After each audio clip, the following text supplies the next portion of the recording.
ചില വ്യക്തികൾ പല കാരണങ്ങളാലും ദൈവത്തിൽ നിന്ന് അകന്നാണ് കഴിയുന്നത്. അകന്ന് കഴിയുമ്പോഴും ദൈവത്തെ കാണാൻ പറ്റുമെങ്കിൽ രക്ഷപ്പെടാൻ സാധ്യതയുണ്ട്. എങ്ങനെ കാണുമെന്നറിയാം, നമ്മുടെ ഉള്ളിലൊന്ന് കണ്ടാൽ മതി. വളരെ വിദൂരത്തായിരിക്കാം നമ്മൾ പല കാരണങ്ങളാൽ.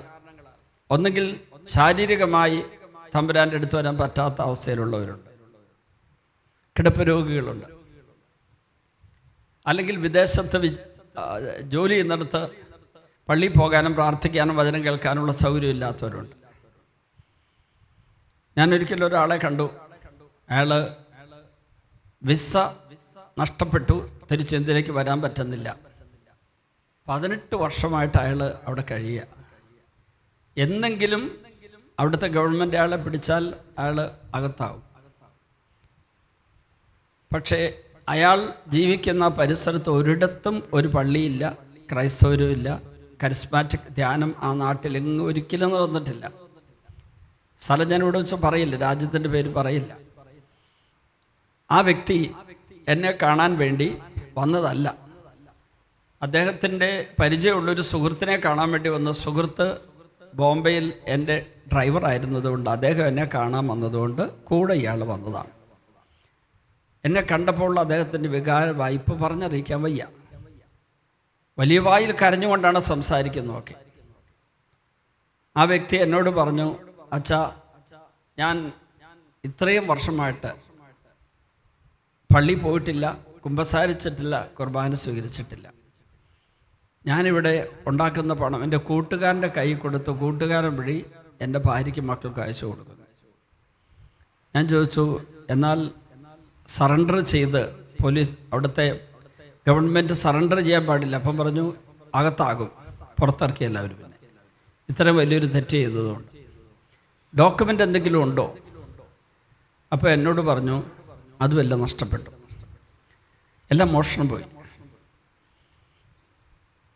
അപ്പോൾ അദ്ദേഹം എന്നോടൊരു വാക്കും കൂടെ പറഞ്ഞു, എൻ്റെ അവസ്ഥയിൽപ്പെട്ട് ചില സ്ഥലങ്ങളിൽ കഴിയുന്ന അവരുടെ അതേ കഥ പറഞ്ഞുകൊണ്ടുള്ള സിനിമ കേരളത്തിൽ ഉടനെ ഇറങ്ങാൻ പോകുമെന്ന് പറഞ്ഞു.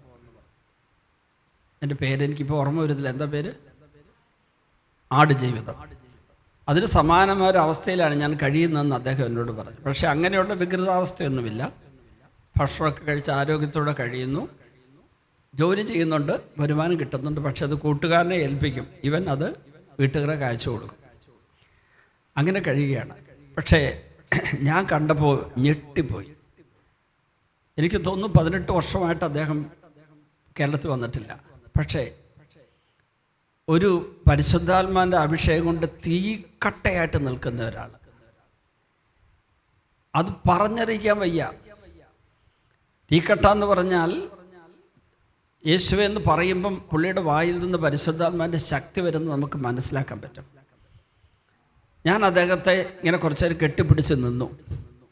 അയാൾ പൊട്ടിക്കരഞ്ഞുകൊണ്ടിരുന്നു. അയാൾ കരഞ്ഞുകൊണ്ടാണ് ഞാൻ കെട്ടിപ്പിടിച്ചത്.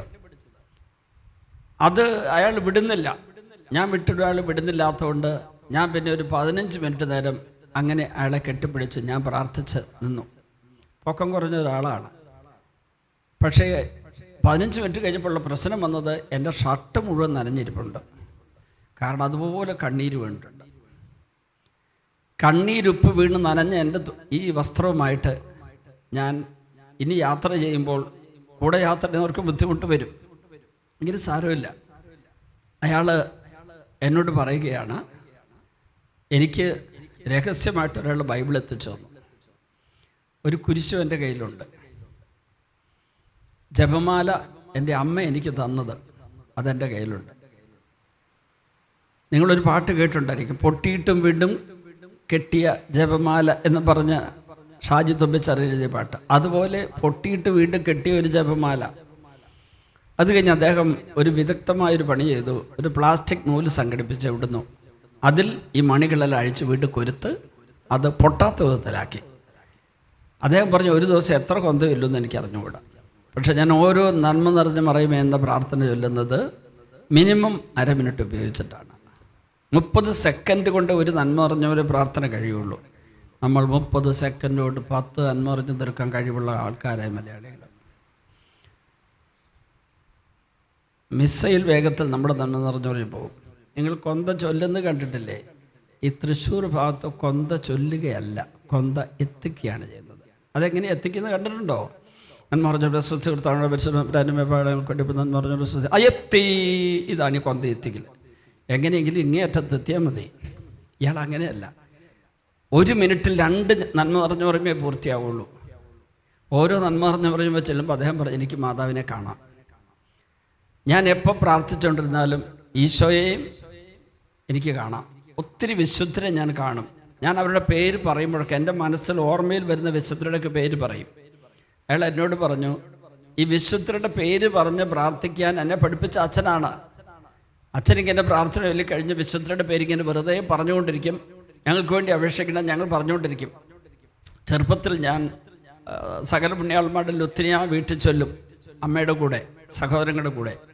സെമിനാരി ചേർന്ന് കഴിഞ്ഞപ്പം ബുദ്ധി കൊണ്ട് ഞാൻ നോക്കിയപ്പം ഇവരുടെയൊക്കെ പേരെന്തിനാ പറയുന്നത്?